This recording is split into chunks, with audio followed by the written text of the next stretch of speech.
जुलाई 2012 कसेड़ी घाट। 4 दोस्त अनिकेत, साहिल, राजीव और अमित सब हॉलीडे एंजॉय करने के बाद रात में वापस घर लौट रहे थे। तभी अमित बोलता है, अरे यार कब ये रास्ता खत्म होगा, 2 घंटे से इसी रास्ते पर भटक रहे हैं, बैठे बैठे कमर में मोच आ चुकी है। तभी राजीव बोलता है, हाँ यार साहिल, तुझे इस रास्ते के बारे में पता भी है या नहीं, या ऐसे ही गाड़ी को भगाया जा रहा है। साहिल बोलता है, पता नहीं यार, दिन में तो ये रास्ता जल्दी कर जाता है, ना जाने इस वक्त ऐसा क्यों हो रहा है। और वैसे भी रात में कभी इस रास्ते पर सफ़र नहीं किया, दिन में 2 से 3 बार यहाँ से गुजरा हूँ, रात का एक्सपीरियंस नहीं है मुझे। वो आपस में बात कर रहे थे, तभी उन्हें पीछे से ट्रक की तेज़ हॉर्न सुनाई देती है। वो गाड़ी लगातार इनके पीछे को ओवरटेक करने की कोशिश कर रही थी। अमित कैसा ड्राइवर है, पीकर गाड़ी चलाता है क्या? इतने में उस ट्रक ने इसकी गाड़ी को एक तेज़ टक्कर मार दी और लगातार हॉर्न बजाता रहा। अनिकेत, साहिल की साइड दे उसको, वरना ऐसा लगता है कि ये हमें मारने के इरादे से आया है। साहिल उस ट्रक को साइड दे देता है और वो गाड़ी सीधा आगे से निकल जाती है। साहिल, तुम लोगों ने उस गाड़ी को देखा? ऐसा लग रहा है कि जैसे खंडर से निकाला हो, ऐसा लगता है 200 साल पुरानी ट्रक हो। वो लोग इस एक्सीडेंट से घबरा गए थे। तकरीबन 10 मिनट बाद गाड़ी एक पुराने कब्रिस्तान से गुजरी और उस हाईवे पर एक कब्रिस्तान भी पड़ता था। गाड़ी जैसे ही उस कब्रिस्तान से गुजरती है, उन्हें कब्र के पास वही पुरानी ट्रक दिखती है जो थोड़ी देर पहले उनकी जान की दुश्मन बनी थी। राजीव, साहिल गाड़ी रोक, वो देख। अरे ये तो वही ट्रक है जिसने हमें परेशान कर दिया था। साहिल, मुझे लगता है कि हमें एक बार जाकर देखना चाहिए कि क्या बात है। अमित, तू पागल हो गया क्या, आधी रात इस तरह कब्रिस्तान में जाने की बात कर रहा है? अरे मरना है क्या?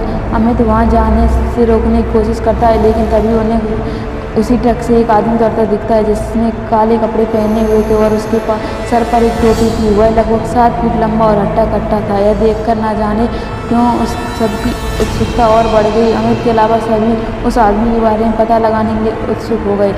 सभी उस आदमी के पीछे जाते हैं। अमित को भी मजबूरन उन तीनों के साथ जाना पड़ता है। चारों जब ट्रक के दीवार के पास पहुँचे तो उनका दिल बैठ गया। उन्होंने देखने के बाद उनके रोंगटे खड़े हो गए। उन्होंने देखा कि एक ट्रक ड्राइवर खोदकर लाशों को निकालता है और उसे बेरहमी से खाया जा रहा था, और जिस्म के हर एक अंग को निकालकर गंदी तरह से खाया जा रहा था। अनिकेत, भाई ये कौन सा राक्षस है, निकलो यहाँ से जल्दी से।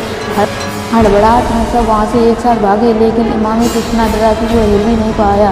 कदम की आवाज़ सुनकर उस शैतान को पता चल गया कि कोई उस पर नज़र रख रहा है। वह जैसे ही पीछे पलटा, उसे 3 लड़के भागते और वहाँ एक खड़ा दिखा और शैतान अमित के करीब पहुँचा और शैतान ने सीधा अमित के गले पर वार दिया और एक ही बार में अमित की गर्दन चीर निकली और उसके साथ ही अमित की वहीं मौत हो गई।